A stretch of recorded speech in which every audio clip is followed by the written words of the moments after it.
What's up, guys? Tom Fazio here. It's been a while.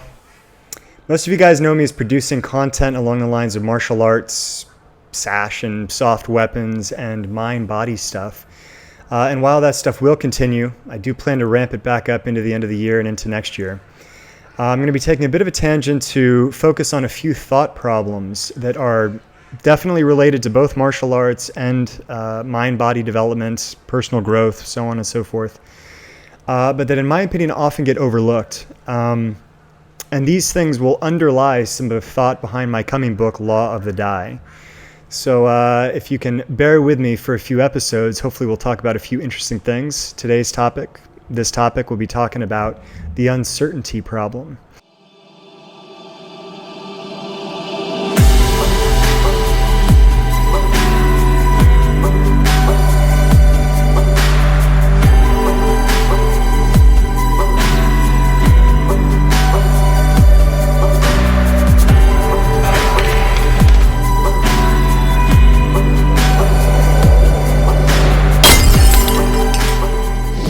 So while my new book, Law of the Die, it's a fictional story, or rather two in one. I love it. It's awesome. If you want to be part of the launch group and have something to do with helping share it with the world, contact information is in the description below for how to do that.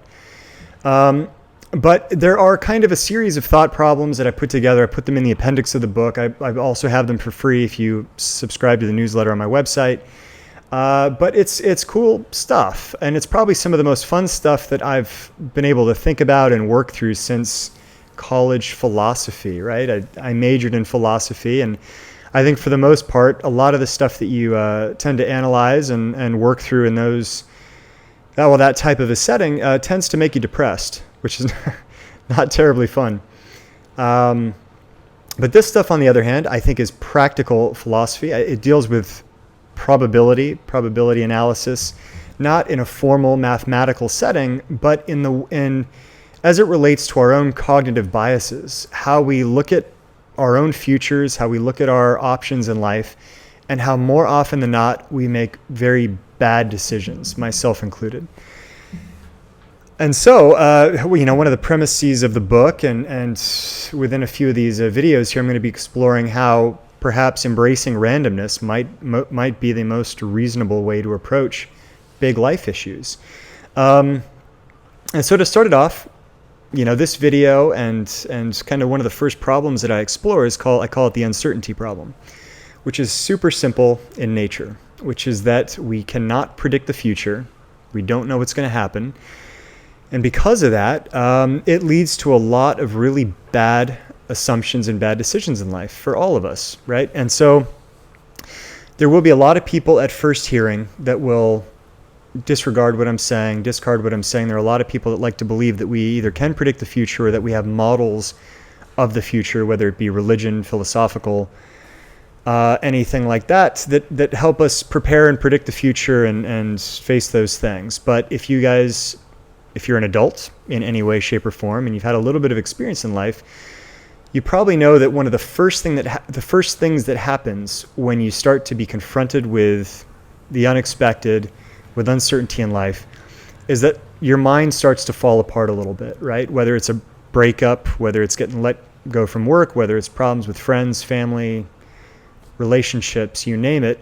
And when things are not steady or growing, right, we tend to unravel a bit, start to question our plots in life. We tend to question our motivations, our approaches, and this is a pretty normal response. And so this isn't going to be me solving life problems. It's really more about analyzing the problem itself, which I think gets ignored for the most part, right? You can watch a million videos out there, find a million teachers of personal growth and development, and everybody's got a solution. But very few people actually analyze the problem well. And I think that, one of the first things you learn, for example, in a philosophy 101 class is to define your terms, right? What do you mean by the problem? What is the problem? If you're not actually identifying and clearly isolating your variables, talking about something very specific, you wind up with a slew of answers and responses, right? ideas are like assholes. Everybody's got one. This type of thing. Everybody has an approach and an opinion. But the better that you get at identifying the problem, the easier it is to at least, if not conclude one thing in particular, at least throw 99% of the nonsense notions and opinions out the door. So back to the uncertainty problem. This is a problem I think I've been struggling with my whole life. And I think that if you're at all conscientious about life and trying to find a sense of purpose and not just going with the flow, it's something that hits you every once in a while. And if you're very thoughtful, probably many times a year. And if you're not, maybe, midlife crisis time frame, or, graduating from college time frame, when everything that you've known starts to shift and change a little bit. But so the problem is simple. We can't predict the future. Now, therefore, everybody's got an answer for it. But the problem is that if we are really serious about that problem, we acknowledge that we cannot predict the future. We acknowledge that life in general is far too vast to model, right? And what I mean by that is that anytime you model something, right? If you are building a machine, for example, it's a very easy thing, like a car engine. It's a very easy thing to model. You know exactly what components do what, and you either have them or you don't. You put them together and the engine works. If it doesn't work, you troubleshoot, but you can easily identify problems. Then you take something that is not, in this case, a closed type of scenario or domain, and you wind up with an infinitely complex set of variables, options, like life, right? And so some people, especially today, there's a lot of law of attraction advocates. And this, in my opinion, is a stain that has taken over just constructive thought around life shit, because we don't get to believe that the world will conform to positivity. I mean, I don't know how this stuff, I do know where it came from. I know the lead proponents of it. But people are not doing a thorough job of really identifying the types of things that we can affect. We can affect our neurology, we can affect our neurochemistry through positive thinking. But this idea gets extended into reality, where people start to say, well, actually the universe, the substrata of existence, will conform to your expectations. It's just about finding the right frequency, and then everything will adapt to you. But all this stuff tends to be ignored, that, well, okay, but, what about the butterfly effect? What about the internet? What about dog shoes? What about that time you got diarrhea? What about, the taco you ate 15 years ago? I mean, there is an infinitely complex number of variables that go into every single moment. The ant you accidentally stepped on today that could have gone somewhere else to build something, not what.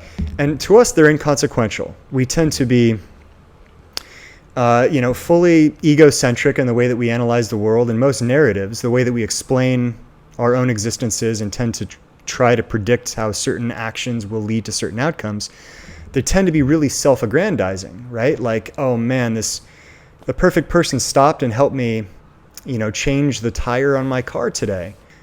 Totally ignoring the infinitely complex set of variables that had to take place to lead to that event. Right? So we just tend to say, well, there must have been a positive force in the universe that just led to this.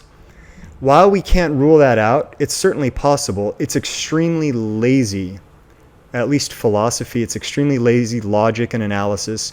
There's nothing to lead us to believe, at least that we can analyze, assess beyond wishful thinking, that this is the case.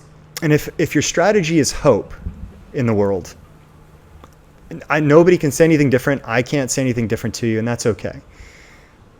My assumption here, and I think there is good reason to believe that kind of approach works until it doesn't, right? And then when it doesn't, the fallout is so severe that all of life gets fucked up for you ongoing, indefinitely. You just can't predict when it's going to let up, and it's a very difficult thing to work your way out of. Right, and so this really speaks to, if we were to break this down to the bare essentials, it really speaks to this issue that we tend to think that we can either predict the future or manipulate the things in our lives well enough to elicit certain types of outcomes.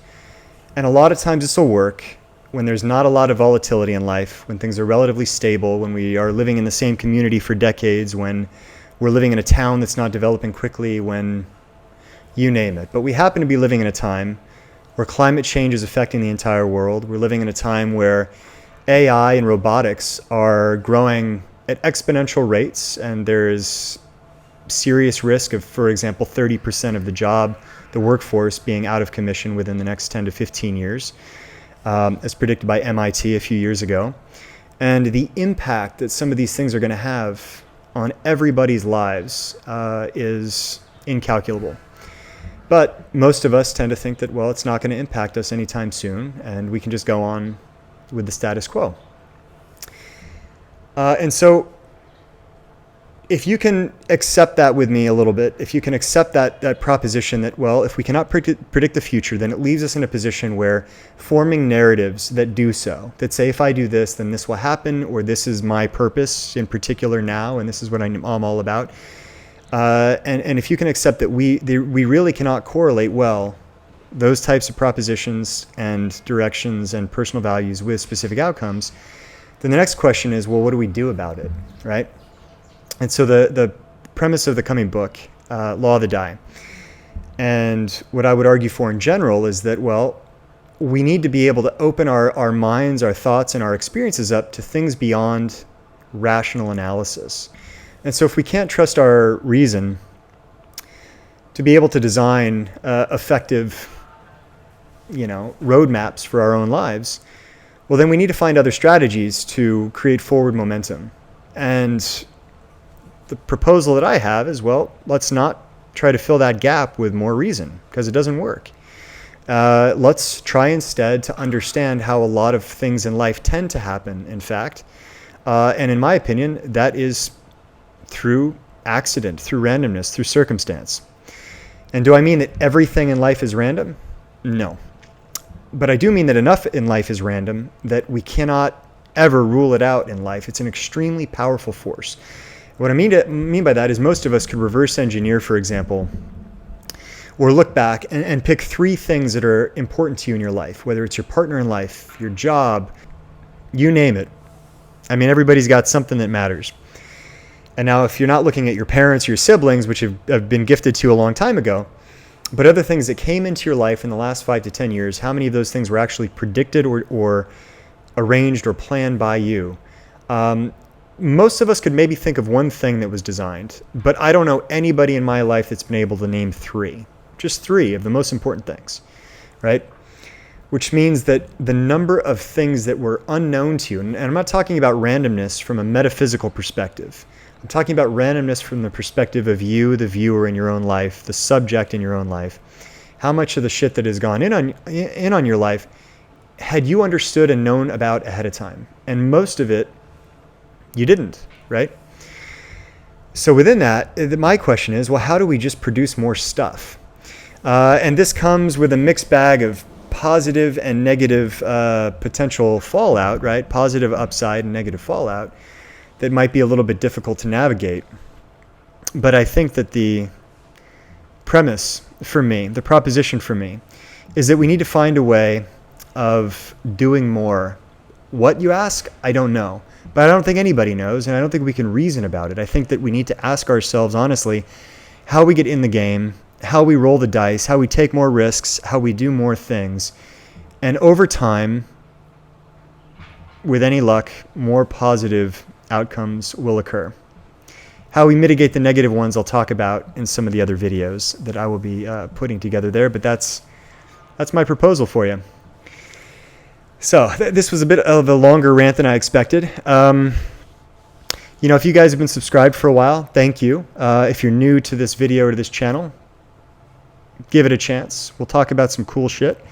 Like, subscribe, all that jazz. And if you want to be a part of the conversation in a serious way, check the description below and see what we got.